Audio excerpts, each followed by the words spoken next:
ಇಸರಳ್ಳಿ ಗ್ರಾಮದ ಗೀತಾ ಸಿಡಿಕೋಂ ದೇವರಾಜು ಮನೆಯ ಪಕ್ಕದಲ್ಲಿ ಸೋಕ್ಪೇಟ್ ನಿರ್ಮಾಣ ಕಾಮಗಾರಿ.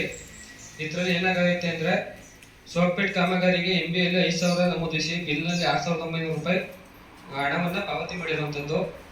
ಇವಾಗ ಸಾಮಗ್ರಿ ಮೊತ್ತಕ್ಕಿಂತ ಹೆಚ್ಚಿಗೆ ಪೇಮೆಂಟ್ ಮಾಡಿರ್ತಾರೆ. ಇದರಲ್ಲಿ ಹೆಚ್ಚುವರಿ ಪೇಮೆಂಟ್ ಆಗಿರ್ತದೆ, ಅದು 1,900 ರೂಪಾಯಿ ಹೆಚ್ಚುವರಿ ಆಗಿರುವಂಥದ್ದು. ಇದನ್ನ ವಸೂಲಾತಿಗೆ ಸೂಚಿಸಲಾಗಿರ್ತದೆ.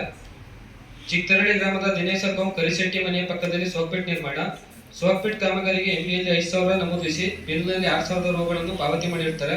ಹೆಚ್ಚುವರಿ ಪಾವತಿ ಆಗಿರುವಂಥದ್ದು 1,900 ರೂಪಾಯಿ.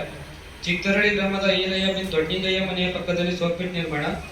ಇದಕ್ಕೂ ಸಹ 1,900 ರೂಪಾಯಿ ಹೆಚ್ಚುವರಿ ಪೇಮೆಂಟ್ ಆಗಿರ್ತದೆ. ಬೋಳ್ನಳ್ಳಿ ಗ್ರಾಮದ BK ಶ್ರೀನಿವಾಸ್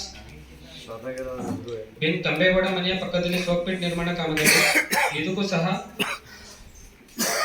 1,100 ರೂಪಾಯಿ ಹೆಚ್ಚುವರಿ ಪಾವತಿಯಾಗಿರುತ್ತೆ. ಕಡೇಮಿನ ಗ್ರಾಮದ ಸಿಂಗ್ರಯ್ಯ ಬಿನ್ KT ರಾಮಯ್ಯ ಮನೆಯ ಪಕ್ಕದಲ್ಲಿ ಸೋಕ್ಪೇಟ್ ನಿರ್ಮಾಣ ಕಾಮಗಾರಿ. ಇದಕ್ಕೂ ಸಹ 1,800 ರೂಪಾಯಿ ಹೆಚ್ಚುವರಿ ಪೇಮೆಂಟ್ ಆಗಿರುವಂಥದ್ದು. ಇದನ್ನ ವಸೂಲಾತಿಗೆ ಸೂಚಿಸಲಾಗಿರುತ್ತದೆ. ದೊಡ್ಡತರಳಿ ಗ್ರಾಮದ ರವಿ ಬಿನ್ ಸುಬ್ಬೇಗೌಡ ಮನೆಯ ಪಕ್ಕದಲ್ಲಿ ಸೋಕ್ಪೇಟ್ ನಿರ್ಮಾಣ ಕಾಮಗಾರಿ. ಇದು ಸಾಮಾಜಿಕ ಪರಿಶೋಧನಾ ಸ್ಥಳ ಪರಿಶೀಲನೆ ವೇಳೆ ಸೋಕ್ಪೇಟ್ ಕಾಮಗಾರಿಯನ್ನು ಮುಚ್ಚಾಕಿರ್ತಾರೆ. ಇದು ಒಟ್ಟು ಪೇಮೆಂಟ್ ಆಗಿರುವಂಥದ್ದು 6,900 ರೂಪಾಯಿ. ಇದನ್ನು ಸಹ ವಸೂಲಾತಿಗೆ ಸೂಚಿಸಲಾಗಿರುತ್ತದೆ. ಇಷ್ಟು ನರೇಗಾ ಯೋಜನೆಯಡಿ ಕಂಡು ಬಂದಿರುವಂತಹ ಅಂಶಗಳು. ಅದು ಸೋಕ್ಪೇಟ್